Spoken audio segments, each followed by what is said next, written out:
नमस्कार, एक बार फिर से आप सभी का स्वागत है। आज समाजवादी पार्टी के प्रदेश अध्यक्ष श्यामलाल पाल का भदोही के समाजवादी पार्टी कार्यालय ज्ञानपुर पहुंचे और उसके साथ साथ वहां पे उन्होंने कार्यकर्ताओं को संबोधित किया, जहां पर समाजवादी पार्टी कार्यकर्ताओं ने श्यामलाल पाल का फूलमाला पहनाकर स्वागत किया। अब पर कार्यकर्ताओं को संबोधित करते हुए समाजवादी पार्टी के प्रदेश अध्यक्ष श्यामलाल पाल ने भारतीय जनता पार्टी पर जमकर निशाना साधा। लोकसभा चुनाव 2024 का रिजल्ट आया, यहाँ पर भारतीय जनता पार्टी तीसरी बार सत्ता में आई है और प्रधानमंत्री नरेंद्र मोदी जी तीसरी बार शपथ ली। आपको यह भी बताते चलूं कि भारतीय जनता पार्टी को कुल 240 सीटें मिली है। ऐसे में उत्तर प्रदेश में जहां पर जो बाप नहीं कर पाया वो बेटे ने करके दिखाया, क्योंकि समाजवादी पार्टी का इससे पहले 2009 में लगभग 20 से अधिक सांसद हुआ करते थे, लेकिन सारे रिकॉर्ड को ध्वस्त करते हुए समाजवादी पार्टी के मुखिया अखिलेश यादव ने एक बार जो पीडीए का नारा दिया, पीडीए के अंतर्गत जहाँ पे इंडिया गठबंधन के अंतर्गत 62 सीटों पर चुनाव लड़ी थी समाजवादी पार्टी। ऐसे में अखिलेश यादव की पार्टी ने उत्तर प्रदेश में 37 सीटों पर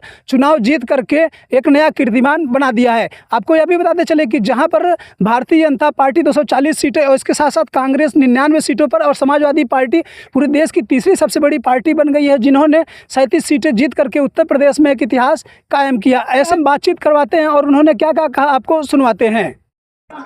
समाजवादी पार्टी का क्या संदेश देने के लिए हम यहाँ आए थे?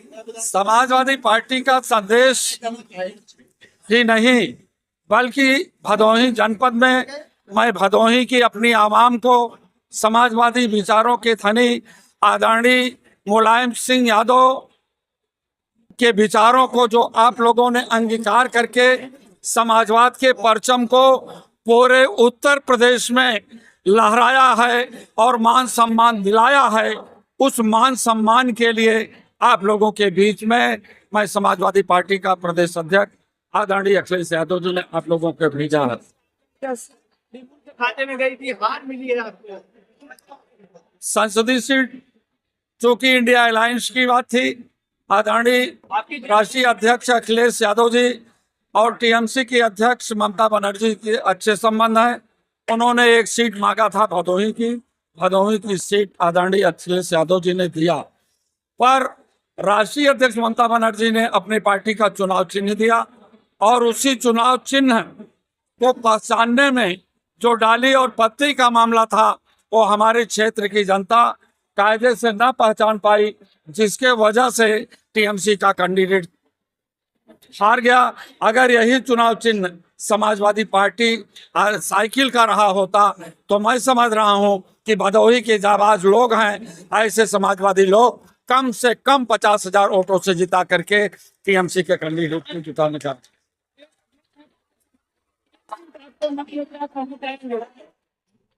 उत्तर प्रदेश की राजनीति में पाल समाज जो राजनीतिक हाशिए पर खड़ा था, माननीय राष्ट्रीय अध्यक्ष जी ने श्यामलाल पाल को प्रदेश अध्यक्ष बनाया और जिस दिन से ही श्यामलाल पाल को प्रदेश अध्यक्ष बनाया उसी दिन से पूरे उत्तर प्रदेश में ही नहीं मध्य प्रदेश में भी कोहराम मचा था, लेकिन उत्तर प्रदेश के तमाम साथियों ने आप लोगों के साथ चल करके, समाजवादी पार्टी के लोगों के साथ चल करके इतनी जीत दिलाई है, इतनी जीत दिला करके भारतीय संविधान को बचाने के लिए, लोकतंत्र को बचाने के लिए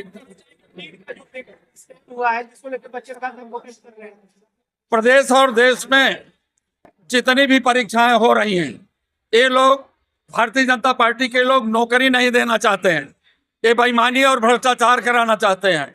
नौजवानों को, प्रतिभागियों को, जो प्रतियोगी छात्र हैं, उनके पेपर को लीक करा करके ये नौकरी नहीं देना चाहते हैं।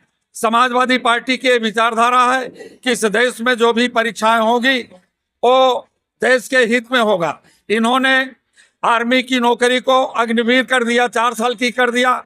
आदरणीय अखिलेश यादव जी और राहुल गांधी इंडिया अलायंस के माध्यम से कहा था कि हम अग्निवीर जैसी योजना को समाप्त कर देंगे और पूरे देश में 30 लाख नौकरी पहले चरण में ही देने का काम करेंगे। विधानसभा चुनाव होता है, किस प्रकार से इंडिया अलायंस यहाँ पे लड़ा था, तो क्या चुनाव में भी गठबंधन में ही चुनाव लड़ेंगे या कितनी सीटों पर कौन सी पार्टी चुनाव लड़ा जाएगा? इंडिया अलायंस के साथ लड़ा जाएगा या अन्य किसी को? हमारा राष्ट्रीय नेतृत्व आदरणीय अखिलेश यादव जी और राहुल गांधी जी उस बारे में विचार करेंगे।